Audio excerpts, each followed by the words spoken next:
Good morning, good afternoon, good evening, and this is another episode of How to Tank by me, Spitfire. And this one battle here is about being aggressive, really, and not camping, and just going on a bender and saying, "I'll do it."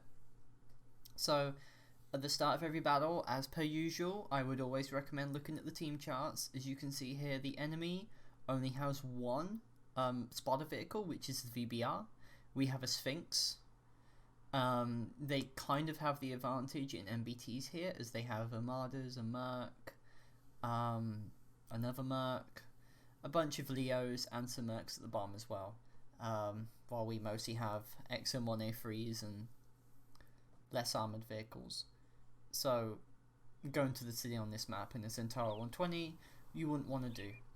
But I'm fast enough, and the mistake I think most people use when it comes to using wheeled vehicles is actually staying in this camper region at around F1, G1, H1, which means that either team, or on the other side, which is J5, I5-ish, and a lot of mistake people use is that they just sit there, they do nothing, and they die because either one scout goes there or they don't give the scout any support. That scout dies, and then the enemy can just sit there and run around for the entire game. So, guess what I'm going to do? I'm going to scout in a tank destroyer. Now, the primary purpose of this, my thinking, was that I might not be able to spot the enemy camper line at all, but I might be able to at least take out that scout, that VBR, if he goes there. And since I have a ready rack, I have the sheer DPS, at least at the start. I have the ready rack of 6 shots, of course, to be able to at least really hurt something. And I was hoping people would join me, but unfortunately they don't. So I'm thinking, do I stay here? Well, we've now got a 2A4 and a Merc that's going to be exposed the entire game, so I'll do it. As you can see, that VBR does something, and I think that was very dumb of him, to be honest.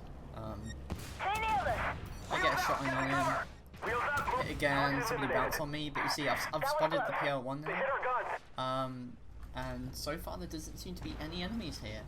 I mean, I would have expected maybe one of the Leopards or Armada or something to come over here, but we can really hurt these guys now.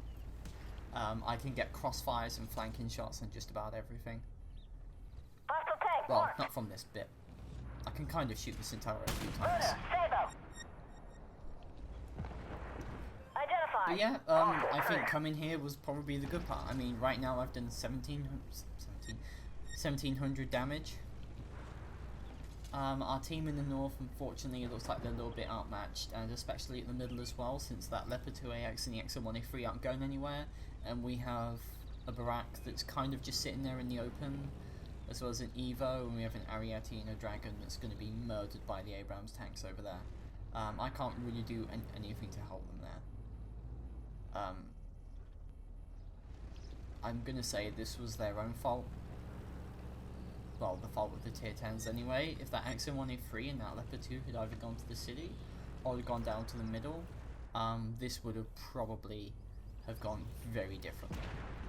The sheer presence of a tier 10 down there, especially an XM1A3 with the dual ready rack, can really, really screw up people. Identify target. And now I'm spotting people now. That Merc over there.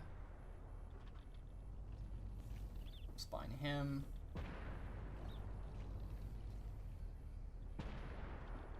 What's next? And you see the other people on where that Merc was, they've all gone silent. I wonder why. Unfortunately, the camera controller is not linked to the gun, so you can't exactly see where I'm aiming, but I am aiming at things nonetheless. And you see those two tier 10 MBTs have actually finally pushed up, but it's kind of gone not as planned now. I mean, to be honest, I think even one of them there, and if the other had gone to the city, that might have gone differently. And the Sphinx just being there, no. Why are you there, Sphinx? What are you doing? So yeah, this is just a massive failure on the tier 10's part. I mean, if I was in an MBT like a T90MS or something, I would have probably gone down as well. And you see that Abrams is just learning the absolute pain of a ready rack. We set him on fire. That's good. I'll take it. This is a good position to crossfire, by the way. If you know what you're doing and you're sneaky enough, you can seriously hurt people. Yeah, I'm right count on that leopard. Is he going to move up again? I think somebody's going to kill him. You see, in those tier 10s, they do actually kill that, but unfortunately, there's just the problem with, I think, especially tier 9 and 10 in a way, and tier 8 sometimes, is that there's enough. If there's enough MBTs in one place, they will literally just steal everything. Well, obviously these guys won't. 1, 2. This is an excellent vehicle, by the way, for shooting people.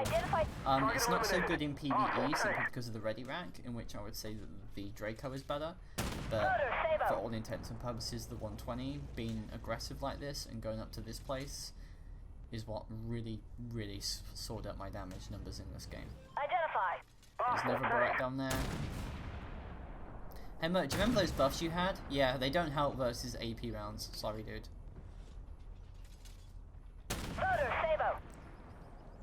Now, I think one of the things I could have done was actually shoot this guy in the tracks. It doesn't matter really. Let's see if we can get this Abrams now. Damn it.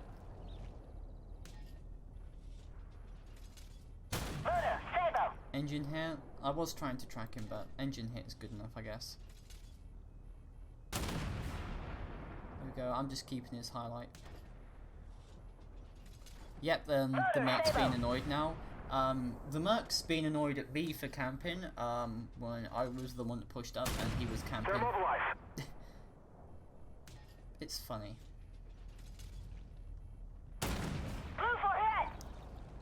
And you can see here, I'm trying to help out this Evo now, but I don't think it's gonna help. He's gonna die. And as well as pushing straight into that. Rip.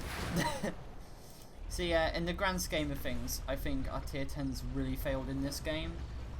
Especially these two that just sat at the cap circle. They could have really have done something better and might have been able to turn the game around, and this would have been an absolutely monstrous victory game. But I got a monstrous defeat game regardless, and all of this is because I didn't sit at the back. If I'd have sat at the back, I would have either been spotted by those two Abrams, and that Merkava would have come up and I would have done maybe 3,000 damage and died. But because I pushed up here, because I decided to do something, I ended up getting 10,000 damage and 900,000 credits. I got top of the team. I did, yeah, that XM1A3 they had and the T14 Armada really had a good game. But I think that's mostly because they were able to have such superior numbers versus these guys that they were able to club the crap out of them. Yeah, it's depressing when games like that. So, I use Sabrina on the Centaur 120. I haven't really found another good commander. I think you're supposed to use Joshua or something, but in all honesty, he doesn't seem to be that particularly helpful. And Sabrina has the module damage and everything, really. So anyway, that's it for today's game on how to tank. I hope you learned something from that, and that is to be aggressive and try something new, because I haven't done that before in a Centaur 120. That's it for now, guys. See you later.